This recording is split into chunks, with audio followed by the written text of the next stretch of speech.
mana saja. Layan YouTube, ini Liga Domestik kita. Ini adalah Liga kita, Liga Malaysia. Berita terkini, dalam dunia bola sepak, setiap keputusan yang dibuat oleh sesebuah pasukan kebangsaan mempunyai kesan dan makna yang besar. Sama ada keputusan untuk mengadakan perlawanan persahabatan menyertai kejohanan antarabangsa atau sekadar memilih lawan untuk menguji taktikal, semuanya menjadi perdebatan hangat. Lebih-lebih lagi apabila ia melibatkan pasukan serantau seperti Malaysia dan Indonesia. Baru-baru ini, satu isu hangat telah melanda dunia bola sepak Asia Tenggara apabila Persatuan Sepak Bola Seluruh Indonesia mengundang pasukan kebangsaan Malaysia untuk mengadakan perlawanan persahabatan menjelang jendela FIFA. Namun perlawanan tersebut telah ditolak oleh Malaysia sekaligus mencetuskan gelombang kemarahan daripada penyokong Indonesia.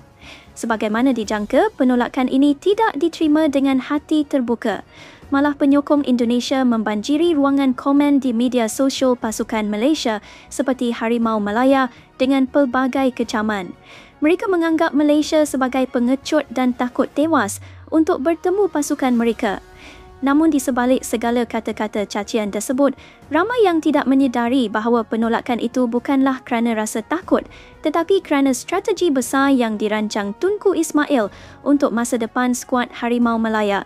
Dan kini segalanya mula terjawab apabila Malaysia diumumkan akan menyertai satu kejohanan antarabangsa yang belum pernah disertai sebelum ini, iaitu CAFA Cup hujung bulan 8 ini. Apa itu CAFA Cup dan mengapa ini berita besar untuk Malaysia?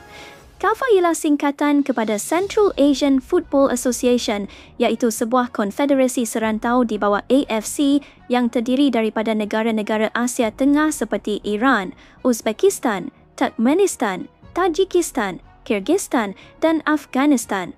CAFA menganjurkan kejohanan kompetitif yang melibatkan pasukan bertaraf tinggi di rantau mereka dan kadangkala turut menjemput negara luar sebagai pasukan jemputan termasuklah Oman dan terkini Malaysia.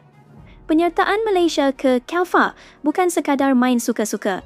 Ini adalah kali pertama dalam sejarah apabila Malaysia sendiri dijemput ke kejohanan ini.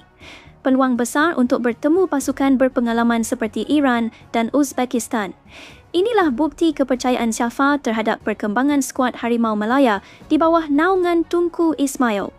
Lebih penting, penyertaan ini dijangka bakal membuka laluan kepada Malaysia untuk dilihat sebagai kuasa bola sepak yang berani keluar dari zon ASEAN untuk menempuh laluan pembangunan lebih kompetitif. Ini jelas membuktikan bahawa TMJ punya visi yang besar untuk Harimau Malaya. Penolakan terhadap Indonesia bukan kerana Malaysia takut, tetapi kerana perancangan teliti oleh TMJ. Baginda adalah individu yang memainkan peranan besar dalam pembangunan bola sepak negara dan sudah merancang sesuatu yang lebih besar. Sebagaimana yang pernah dinyatakan oleh TMJ dalam beberapa wawancara sebelum ini, beliau tidak gemar mengadakan perlawanan persahabatan yang tidak membawa nilai sebenar kepada pembangunan pasukan. Dengan menyertai CAFA Cup, Malaysia tidak akan sekadar berlatih menentang jiran serantau, tetapi akan berdepan lawan yang berada di tangga lebih tinggi dalam ranking FIFA. Ia adalah medan ujian sebenar untuk melihat sejauh mana kemampuan pemain kita. Dengan perancangan Tunku Ismail ini, penyokong Indonesia tidak boleh terima hakikat. Keputusan Malaysia untuk menolak pelawaan PSSI tidak diterima secara matang oleh sebahagian besar penyokong Indonesia. Pelbagai bentuk penghinaan dilontarkan seperti Malaysia pengecut, takut kalah dengan Garuda dan juga menghina Malaysia hanya layak lawan Bangladesh. Saya langsung tak faham kenapa mereka suka kaitkan Malaysia dengan Bangladesh. Bangladesh memilih Malaysia kerana mereka tahu di sini lebih banyak peluang pekerjaan. Jangan cakap Bangladesh, Indonesia juga mencari rezeki di sini dan Indonesia lebih ramai daripada Bangladesh di bumi Malaysia.